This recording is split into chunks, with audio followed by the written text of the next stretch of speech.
Hello, good day mga kasari-sari! Andito na po tayo sa isa nating episode ng Sari-Saring Luto at Kwento. So ngayon, ang lulutuin ko na iba naman sa usual na mga Filipino dishes or yung mga pang-araw-araw na kinakain. So ito is because we are craving for some seafood, Cajun variety or dish. And yung mga dito sa California, probably they can relate to this place called Boiling Crab, wherein very popular yung mga sinaserve nila doon is yung the whole shebang na tinatawag, which is basically Cajun seasoning inspired na dish. At nilagyan nila ng, it's the whole thing. Merong garlic, merong butter, at meron na ring mga different spices na nilalagay. Pero very popular doon is yung Cajun seasoning.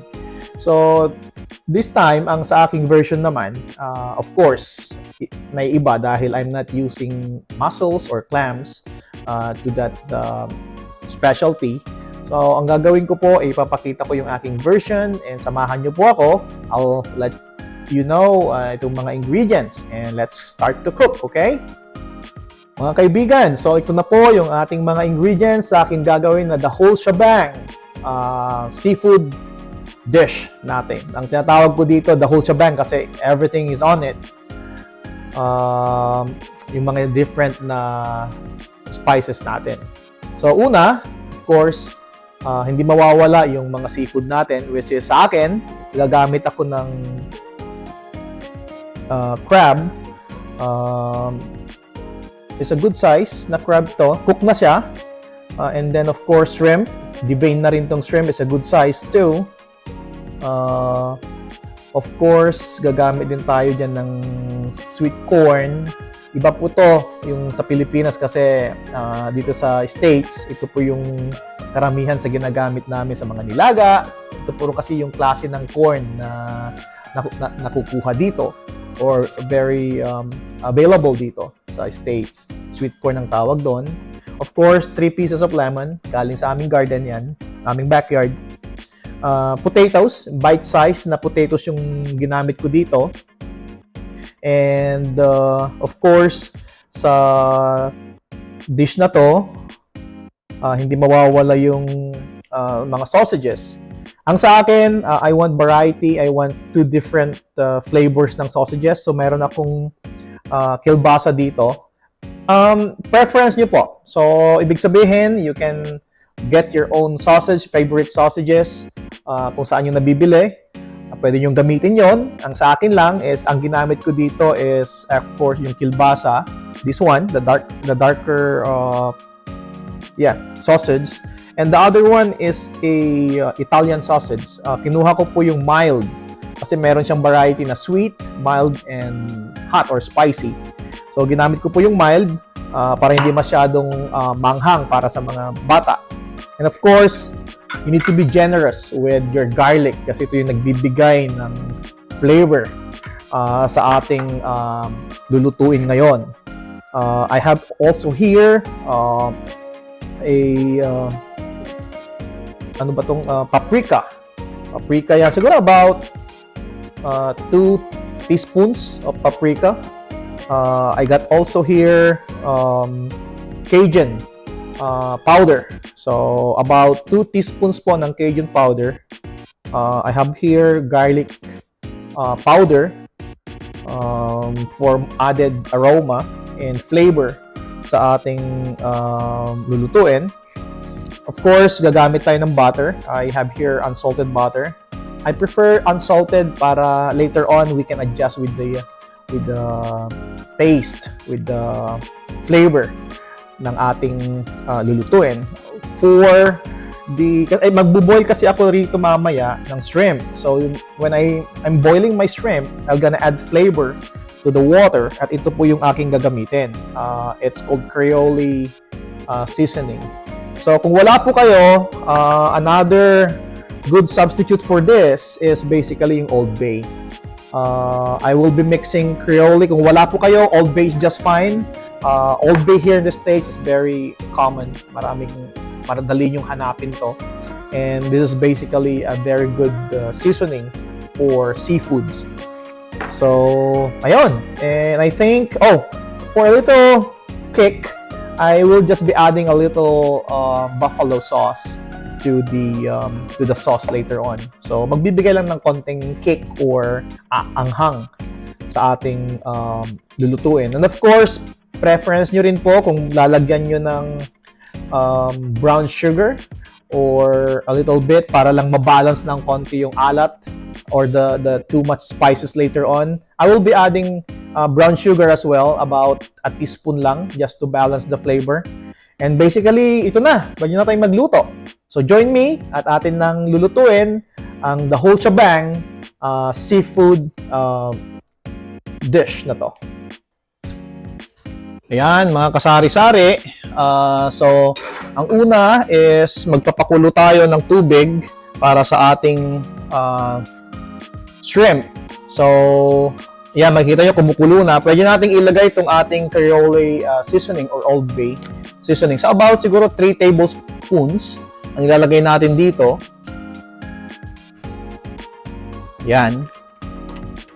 And then, lalagyan din po natin ng konting salt. So, yung salt natin, tansyahin nyo na lang po siguro para lang may lasa yung ating shrimp pag ating niluto dyan. Ayan. So, that's good enough.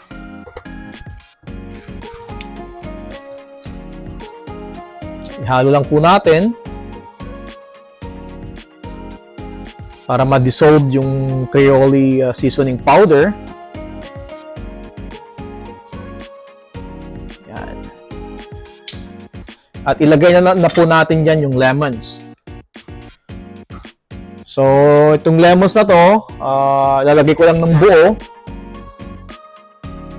Nag-iwan lang po ako ng other slices para sa ating ipipiga mamaya doon sa luto na ating garlic or seafood.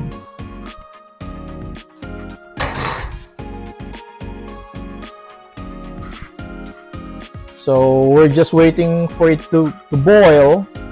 And ang guide po dito, para po hindi magiging chewy yung ating shrimp, ay no more than 3 minutes po ang pagluluto natin sa shrimp. So, ayan, kumukulo-kulo na. We'll give about a minute para lang ma-dissolve totally yung Creole seasoning natin para it would enhance the flavor. Saka pati yung lemon natin para mag-collaborate na yung flavor ng lemon, yung acidity ng lemon, saka yung ating seasoning. So, let's just wait it to boil for about a minute.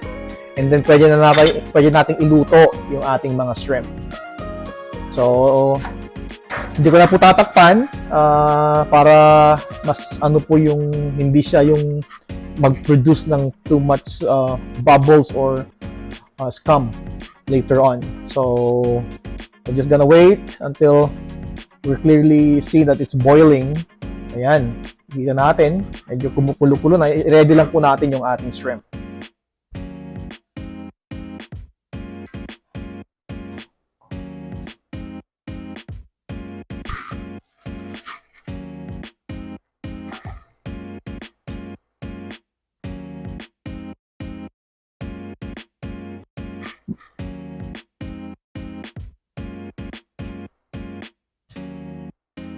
Bago natin ilagay yung ating shrimp, pwede natin palang idagdag yung ating potatoes dito para naluluto na rin siya. So, ito po yung ating potatoes. Madali lang po maluto to kasi hindi naman po kalakihan yung ganito na klase ng potato na gagamitin natin. Ayan. So, para kumulo na rin siya or lalambot yung ating potato. Ayan. Ayan.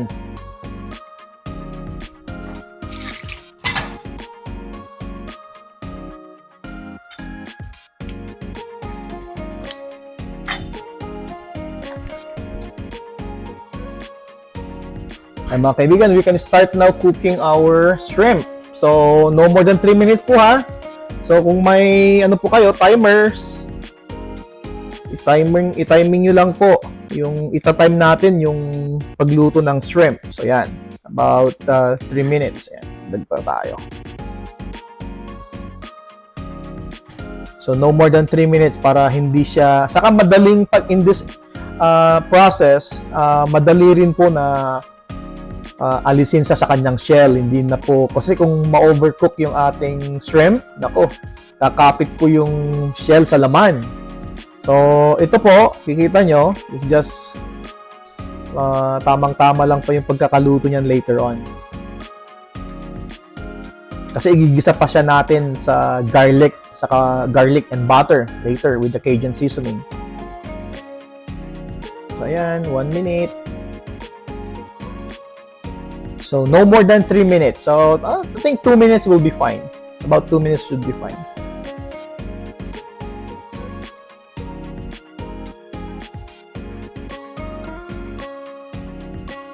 So ito lang po, ganito lang po yung gagawin natin for about 2 minutes.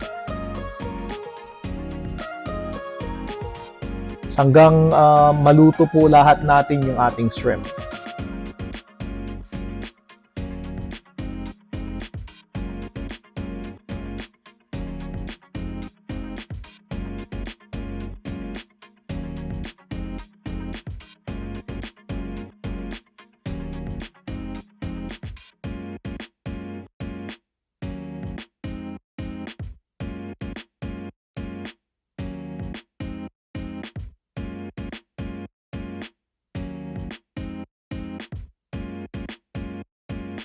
So ayan mga kaibigan, naluto na po natin yung ating shrimp.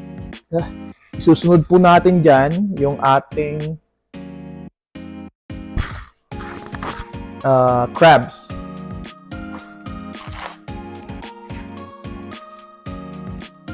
So itong crabs na to, luto na po yan. So sandali na lang po ito. Ayan, parang ibabanlaw lang natin. Ayan, iluto lang po natin siya ng... Well, it's not really luto. It's just para lang ma-absorb ng crabs natin yung flavor ng ating Creole seasoning. Ayan.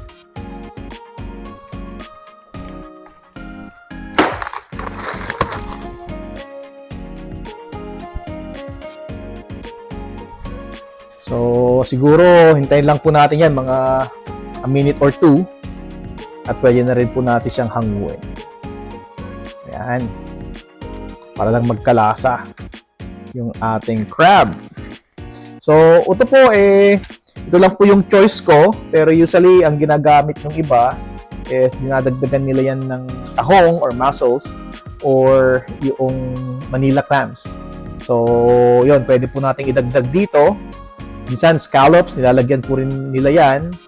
Pero sa akin ngayon, I prefer na wala yung mga shells dahil minsan kokonti lang yung laman kasi. So, ito yung preference lang po namin. So, depende po sa inyo. Pwede yung ilagay lahat yung gusto nyo. Pwede rin po mag-slice kayo ng white fish dito. Yung cod, pwede rin yun. Ang ilagay nyo dito, okay din po yun. Mga sea bass, mga ganyan. Mga slices of white fish. So, ayan. So, pwede ko nang idagdag dito sa ating shrimp.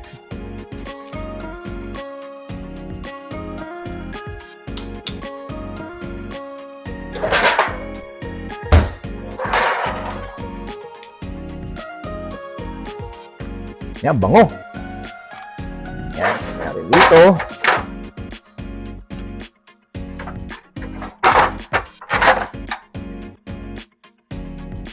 At ang isusunod natin dito, pwede nating iluto yung ating seasoning. Yun na yung the hulsadang na tinatawag. Yun na yung combination ng mga spices natin.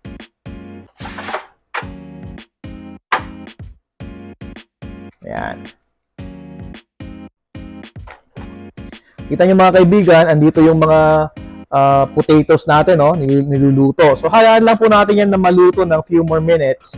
And then, pagluto na yung ating potatoes, pwede na natin siyang ilagay sa ating luto. Ngayon, papakita ko po kung paano lutuin yung magiging seasoning or sauce ng ating the whole shebang seafood.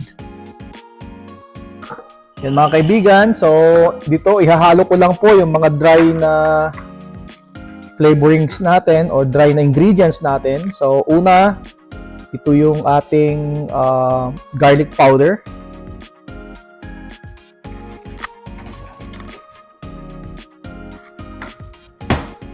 So, natin dyan yung ating paprika.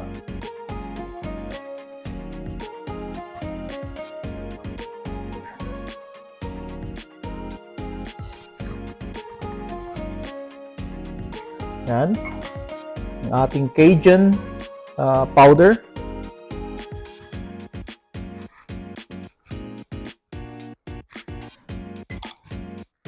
So, yun po, siguro mga 2 teaspoons bawat isa. So, of course, yung Old Bay natin, ito po yung sikreto dyan. So, maging generous lang po tayo. Siguro maglalagay ako dito ng mga about 3 tablespoons siguro. Yan. Kasi marami naman yung ating niluluto Yan.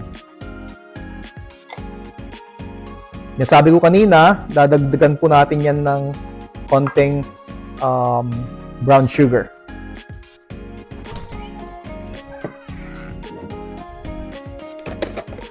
Yan, brown sugar natin siguro mga 1 teaspoon lang yan.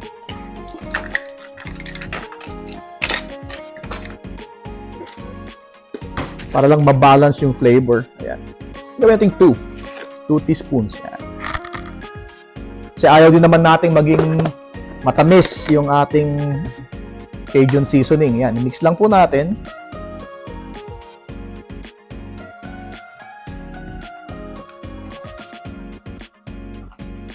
Yan, so pwede nyo pong dagdagan. Sabi ko nga, wala namang exact na measurement. So, parang kinulang ako sa sa Old Bay. So, dagdagan ko po yan. Yan, siguro mga 1 tablespoon pa. Yan. Para mas malasa yung ating seasoning later on.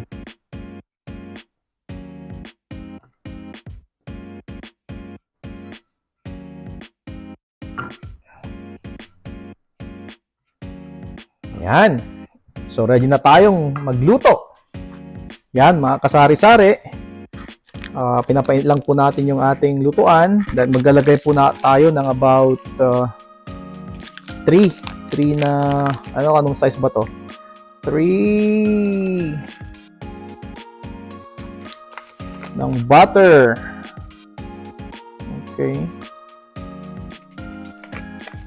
Mga 3 piraso po nito. Kasi 4 po kasi sa isang box na ganito. 4 po na ganon. So, 3 lang po yung gagamitin ko. And then, tatansyahin ko na lang po kung magdadagdag pa ako later. So, i-melt lang po natin yung ating butter. Yan, hinaan lang po natin yung ating apoy para hindi masunog yung ating butter. Yan. Hintayin lang po natin na mag-melt lang siya.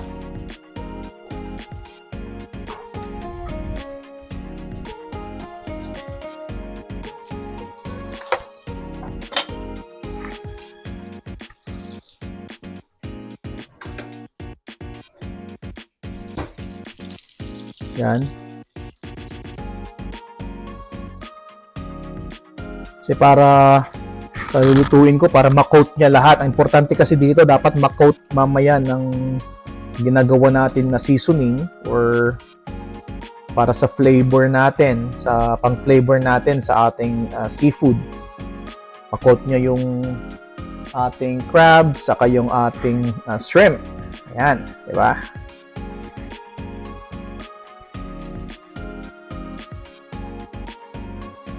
So, kung wala po kayong unsalted butter, pwede rin nyo pong gamitin yung salted butter.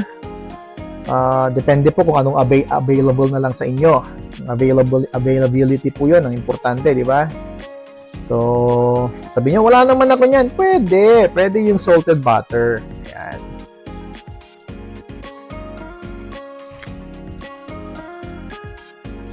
Bango. Ayan, kita natin. Medyo umiinit na. So, tansyahin lang po natin yung apoy. Huwag masyadong mainit para hindi masunog. Kasi madaling maano ang butter Madaling masunog pag maglagay na tayo ng mga aromatics natin dito mamaya. Ayan. So, habang natutunaw, pwede ko nang ilagay yung ating spices. Yan. So, hinaan lang po natin. Habang tinutunaw natin yung ating dry ingredients dito, ayan, pwede nating ilagay yung ating garlic. Yan, kita nyo yung garlic natin, oh. Siguro ginamit ko yan mga almost, tatlong piraso ng garlic. So, kung mahilig po kayo sa bawang, damihan nyo po, wala pong problema. Ayan. Ayan. Nako, ang bango.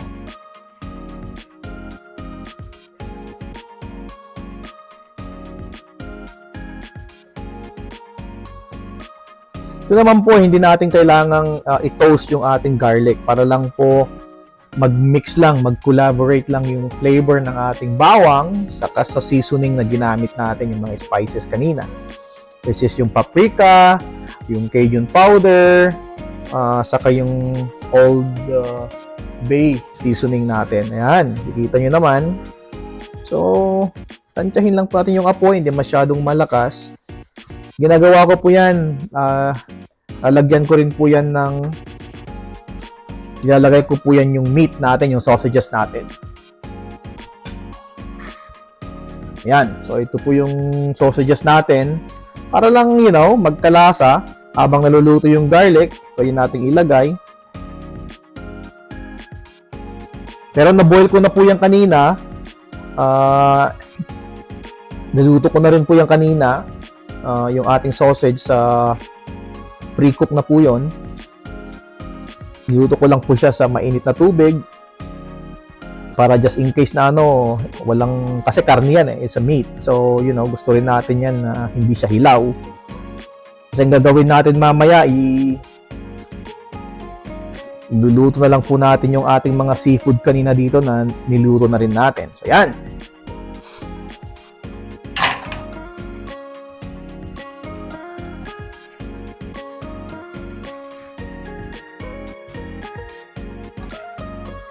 So, we're just gonna let it cook for about 2 to 3 minutes para lang maluto natin yung ating mga sausages. Yan, ang bango!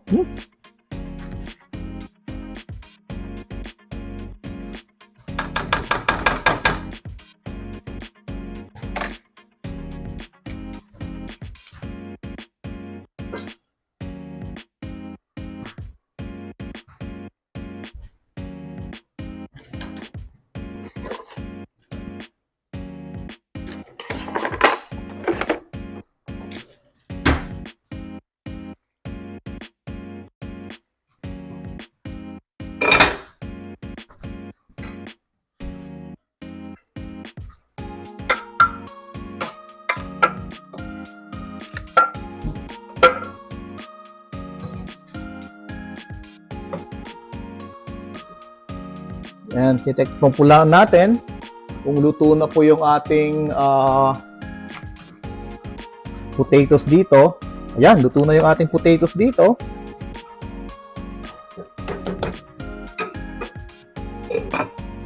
Lalagay na po natin dito yung ating shrimp.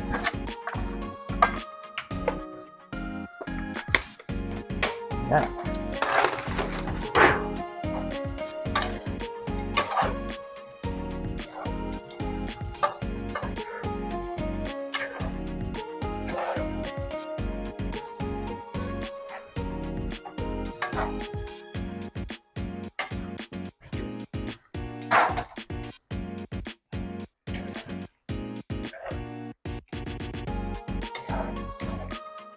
Yan, para ma-coat siya.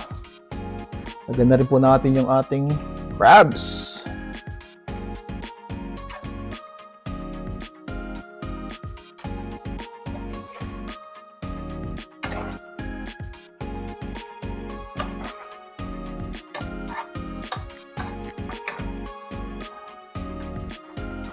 Yan, ako, bango.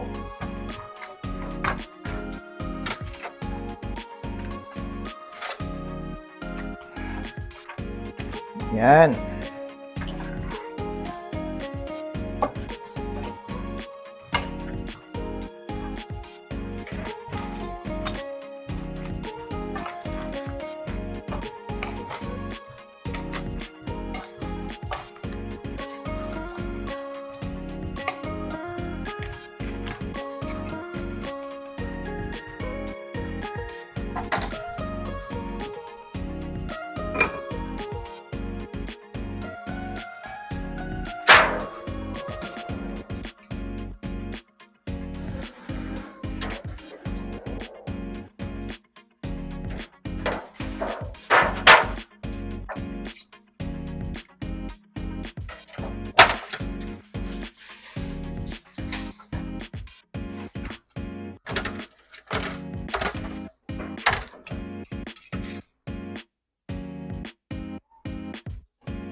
So, kukunin lang po natin yung ating niluto kanina.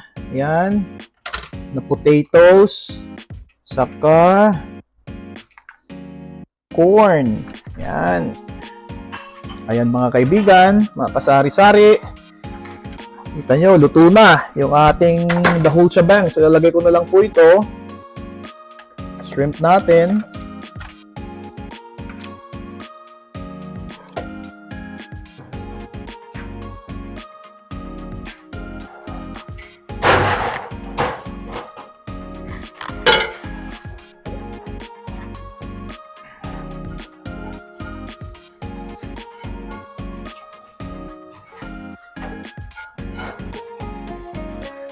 Yan. Ako, sarap. Bango.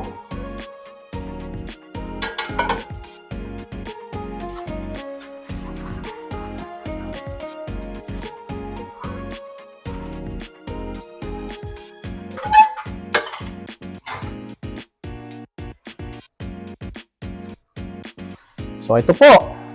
Yung ating seafood, the whole shebang. Cajun garlic seasoning. Yan. Titikman po natin.